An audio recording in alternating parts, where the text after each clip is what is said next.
The dust devils whirled, mocking Giant's desperation. He clutched the brim of his worn hat, knuckles white, the wind whipping strands of his thinning hair across his face. Clara watched him, her face etched with a weariness that went deeper than the lines around her eyes. 3 small faces peered from behind her skirt, their eyes wide with a fear they were too young to understand.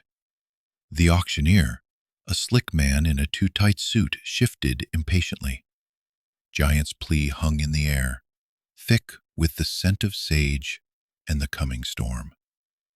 "I can work, Clara. I'll break horses, mend fences, anything. Just let me stay." He knew his words were futile. He was a broken man, just like the land after a drought. He saw the pity in her eyes, a flicker quickly extinguished. Pity wouldn't feed her triplets.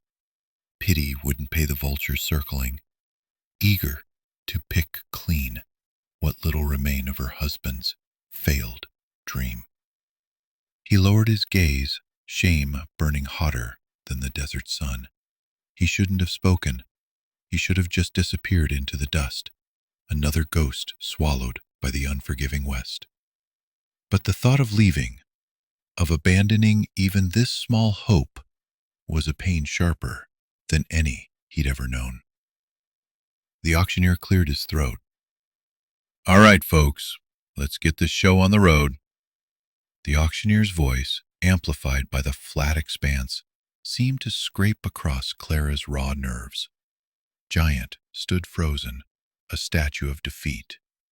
He watched as the man gestured toward the small plot of land, the modest house, the few remaining head of cattle, the sum total of a life reduced to a transaction. Clara's gaze flickered to the children, their faces mirroring Giant's despair. She saw not just the triplets, but the ghost of her own children, lost too soon to the harsh realities of this land. A familiar ache settled in her chest, a constant companion since the fever stole her little ones years ago. She knew what it was to lose everything. A glint of steel caught her eye. A stranger, leaning against a weathered post, his face hidden beneath the shadow of a wide-brimmed hat. He hadn't bid, hadn't spoken a word, just watched. His presence, though silent, radiated a quiet strength, a solidity that cut through the swirling dust and the auctioneer's oily pronouncements. He was a shadow in the periphery, a question mark in the unfolding tragedy. And something in his stillness gave Clara a sliver of resolve, the same resolve that had allowed her to keep pushing on when she lost her husband and children. Clara watched the stranger. He hadn't moved. The auctioneer, sensing a lack of interest, was lowering the price, practically close. "You ever build a house, Giant?" Her voice was low, barely audible above the wind, but it sliced through the auctioneer's drone. He looked up, confused. "A house? I helped my pa raise a barn back in Tennessee." Clara nodded slowly. "Then you know something about wood, about nails, about making things stand." She glanced back at the pitiful shack the triplets called home. "This place, it ain't much, but it's a start." Her eyes met his, holding a silent plea. "Needs a strong hand. Needs someone who knows how to make things last." The auctioneer sputtered, but Clara ignored him. The stranger at the post remained a silent observer, but a flicker of something, approval, crossed his face. Clara turned back to Giant, her gaze unwavering. "The bank will let me keep the land if I pay off some of the debt, if you help me." Clara felt the weight of their stares like a physical burden as she rode into town. The boardwalk creaked under her boots as she dismounted, tying the reins to the hitching post. It wasn't just curiosity in their eyes, it was judgment, plain and sharp. A woman alone, beholden to no man, making deals with a drifter like Giant. It didn't sit right with them. She heard the whispers, snippets carried on the wind. "Foolish woman, throwing good money after bad. He'll bleed her dry." Clara kept her gaze fixed ahead, her jaw tight. She needed flour, sugar, coffee, staples for the triplets, and now for Giant.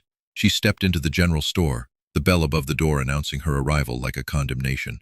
Old Man Hemlock, the storekeeper, usually greeted her with a gruff nod. Today his face was set, his eyes averted.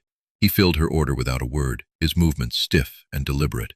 Clara paid him, the coins clinking on the counter, the silence amplifying the tension in the air. As she turned to leave, she caught a glimpse of Mrs. Abernathy, the preacher's wife, pursing her lips and shaking her head. Clara's hands tightened on the sacks of supplies. The stares, the whispers, they stung, but she wouldn't let them break her. She had made a choice, and she would stand by it, even if it meant facing the cold shoulder of the entire town. She had seen the desperation in Giant's eyes, the fear in the children's faces, and that was enough. Clara set Giant to mending fences. The sun beat down, relentless, baking the cracked earth and turning the barbed wire into branding irons. She watched him from the porch, a silent sentinel. Each swing of the hammer, each strained heave as he wrestled the wire was a test, not just of his strength, but of his will. The fence line snaked across the prairie, a fragile barrier against the unforgiving land. Just like the promises men made, Clara thought. Easily broken, rarely kept. She'd seen enough of both to last a lifetime. Giant worked steadily, sweat plastering his shirt to his back. He didn't complain, didn't even acknowledge her presence. Just kept at it, methodically replacing the rotting posts and tightening the sagging wire. Doubt gnawed at Clara. Was she a fool? Had she traded one kind of desperation for another?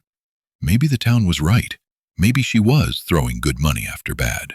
The looked his eyes at Giant finally stopped. Wiping his brow with a dirt-stained rag, he turned toward the house, his face unreadable. Clara waited, her heart a tight knot in her chest. This was it, the moment of truth. Would he meet her gaze? Would she see honesty, or just another broken promise reflected in his eyes? Giant surprised her. He didn't ask for supper, didn't even knock. He just walked around the house, disappearing behind the dilapidated shed. Clara almost called out, suspicion prickling her skin. But she held back, watching through the dusty window pane. He reappeared moments later, carrying a rusty shovel. He walked to the back of the property, disappearing again behind a tangle of overgrown bushes. Clara frowned. There was nothing back there but weeds and scrub. The sun had almost dipped below the horizon when he emerged again. He was covered in dirt, his face streaked with sweat. But there was a strange peace about him. He carried a single thorny rose branch in his hand. He approached the porch, his eyes meeting Clara's through the window. He didn't say a word, just held up the rose, its single bloom a faded crimson against the twilight sky. Clara opened the door, stepping onto the porch. "What's this?" Giant's voice was rough, hesitant. "Found it. Back there. Forgotten." He gestured towards the overgrown area. "Rose garden, choked with weeds. I used to tend my mama's roses back in Tennessee." He looked down at the bloom in his hand, his large hands surprisingly gentle. "Thought it might be worth saving." Clara took the rose, its thorns pricking her skin. The single bloom was a defiant splash of color against the encroaching dusk, a fragile reminder of beauty in a land that seemed determined to crush it. "Thank you, Giant." The words felt stiff, unfamiliar on her tongue. He nodded, then turned and walked towards the bunkhouse without another word. Clara watched him go, the rose clutched tight in her hand. Saving a rose garden. It was an odd thing for a drifter to do. It spoke of a past she couldn't imagine, a gentleness she hadn't expected. The drought deepened, turning the land to dust. The creek that usually gurgled behind the house was now a dry bed of cracked mud. The well ran low, the water table sinking with each passing day. Fear, thick and suffocating, gripped the community. Clara's cattle grew thin, their ribs showing beneath their dusty hides. Promise of rain, whispered in church on Sundays, felt like a cruel jest. She rationed the water, prioritizing the triplets and the livestock. Giant helped, hauling buckets from the dwindling well with a grim determination.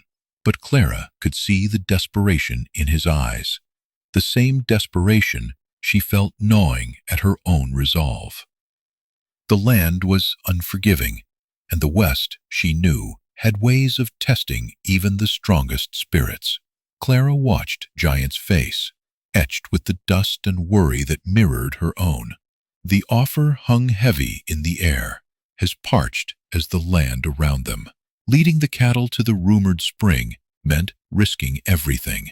Rustlers were bolder these days, driven by desperation, and the distance was a killer.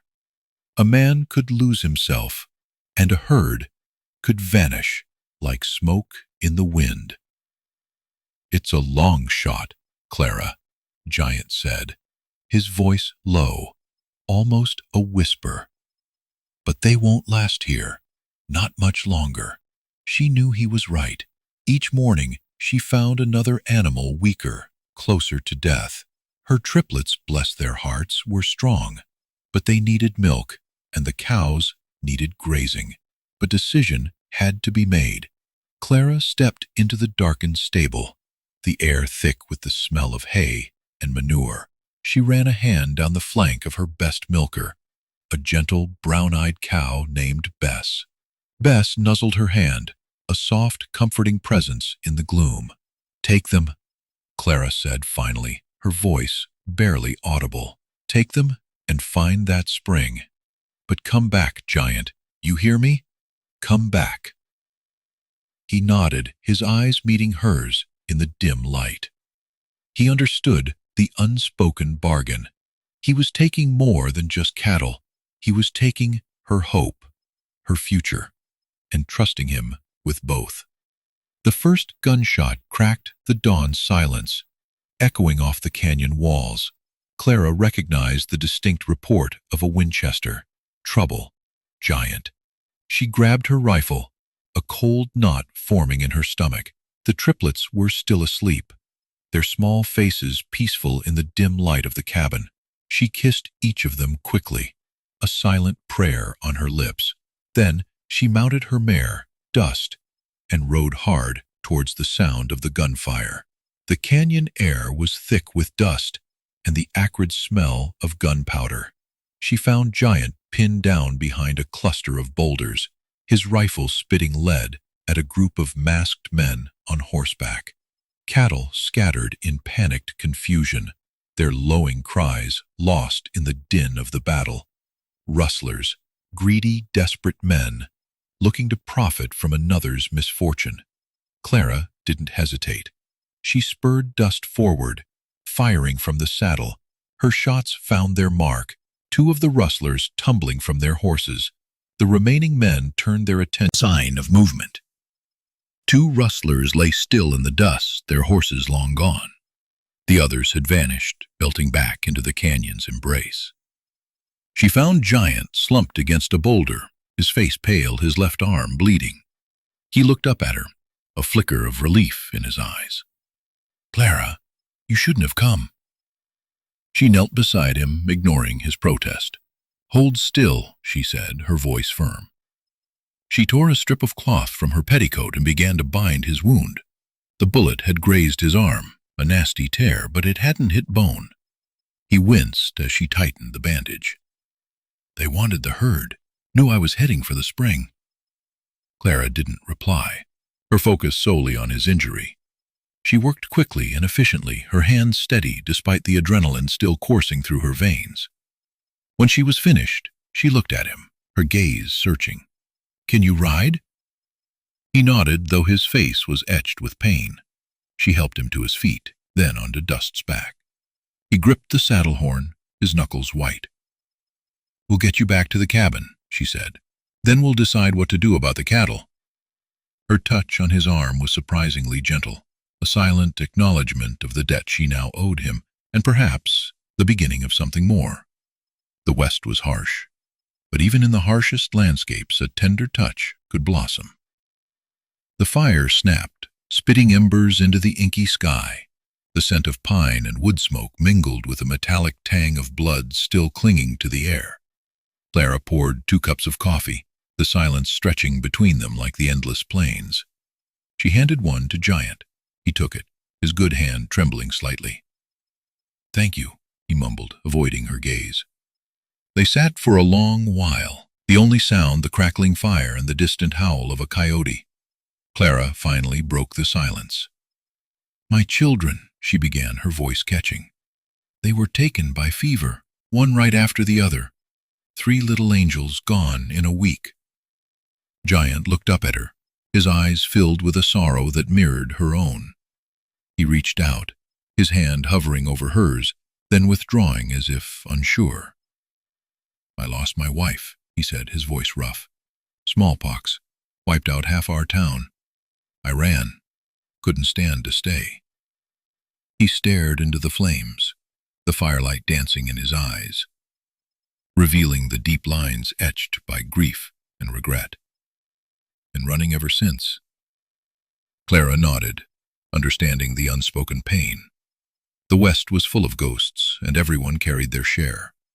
She looked at him, really looked at him, seeing not just the hired hand, but a man scarred and weary, searching for a place to belong. The spring, she said softly. Do you think it's real? He met her gaze, his eyes holding a flicker of hope. It has to be, Clara, it has to be. The flames cast long shadows, painting their faces with light and darkness. Sky, 2 broken souls found solace in shared sorrow in the fragile possibility of a future. The embers glowed, a dying heartbeat against the encroaching darkness as they finally started back. Giant, still favoring his wounded arm, rode ahead, guiding Dust and Clara back toward the ranch. The rising sun painted the sky in hues of blood orange and pale gold, a stark contrast to the events of the night. They crested the final ridge and saw it, the cabin, the corral, the small patch of land Clara had wrested from the unforgiving earth. Untouched. As if the violence of the canyon had never happened, Clara reined in Dust, her gaze sweeping the landscape. No sign of the rustlers, no scavengers. Just the quiet, watchful silence of the West, a silence that spoke volumes. Giant dismounted stiffly, his face grim. He walked to the corral, checking the gate. Still latched. He turned to Clara, a question in his eyes. They were testing you, she said, her voice low. Testing me? The realization settled like a cold stone in her gut. The town hadn't sent help, hadn't offered condolences after her loss. They'd waited, watched, to see if she'd be swallowed whole by the land, by grief, by the vultures circling her meager claim. They wanted to see if I was strong enough to break, she finished, her voice hardening. Or if I would break first. The wind whispered through the tall grass, carrying her words across the desolate landscape, a promise and a warning. The West demanded resilience, and Clara was about to show them just how much she had. Clara looked at Giant, gratitude etched on her face, mingled with a hesitant spark she couldn't quite name. He met her gaze, a question hanging in the air between them. His earlier, clumsy offer to help her, to share the burden of this lonely existence, remained unspoken, yet it pulsed beneath the surface like a hidden spring. She saw the weariness in his eyes, the same weariness that mirrored her own, but she also saw a quiet strength, a resolve forged in the fires of his own losses. He wasn't offering pity, he was offering partnership. Clara looked past him to the small, meticulously tended garden beside the cabin. She had painstakingly cleared the rocks, coaxed life from the parched earth. Now, rows of vegetables stood vibrant against the arid landscape, a testament to her stubborn will. She knew, with a certainty that settled deep in her bones, that she could no longer bury her babies in the unforgiving ground. They would live on in her, in the sweat of her labor, in the promise of a future she would carve from this harsh land. And maybe, just maybe, in the shared future she saw reflected in Giant's steady gaze. She turned back to him, a subtle nod her only answer. The West rarely offered grand pronouncements, but sometimes a silent agreement spoke louder than any words. The unspoken agreement hung in the air, thick as the morning mist. Clara dismounted, her movement stiff from the night's ordeal. She walked toward the rose bushes, their vibrant blooms a stark contrast to the dust and grit that coated everything else. The roses, planted in memory of her children, had always been a source of solace, a fragile reminder of beauty amidst the harsh reality of the West. Giant followed, his gait still favoring his injured arm. He watched as Clara knelt, gently pruning a withered stem. The sun caught in her hair, turning it to spun gold. He'd seen her strength in the face of danger, her quiet determination when all seemed lost. Now he saw her tenderness, the care she lavished on these delicate flowers. He understood then that the land wasn't just about survival. It was about nurturing life, about finding beauty in the face of despair. He knelt beside her, his large hands clumsy but careful as he reached for a discarded branch. "Let me help," he offered, his voice rough with sincerity. Clara met his gaze, a faint smile playing on her lips. "Thank you, Giant." She handed him the shears, the metal cool against his calloused skin. They worked in silence, the rhythmic snip of the shears the only sound, besides the gentle rustling of the leaves. The rose garden, once a symbol of grief, was slowly transforming into a shared sanctuary, a testament to the enduring power of hope buried beneath the soil. It was a place where the ghosts of the past could finally rest, and where a new future could begin to bloom. The garden now stood pruned, a testament to shared labor. Clara straightened, brushing dirt from her worn skirt. The unspoken agreement with Giant felt solid, a cornerstone laid against the shifting sands of her life. She walked towards the small cemetery, the resting place of her husband and children, a place she had avoided since the attack. Giant watched her go, his gaze lingering on her retreating figure. He knew what this cost her. Facing the past wasn't about forgetting, it was about finding a way to carry it without being crushed.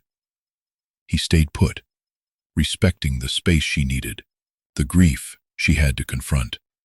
Clara knelt before her husband's grave, the simple wooden cross weathered and worn. She pulled a single rose, a perfect bloom of crimson and gold, from her apron pocket. Not a grand gesture, not a tearful farewell, but a simple act of closure. She laid the rose gently on the grave. It wasn't about forgetting the past, the pain, the betrayal that had led to his death. It was about acknowledging the possibility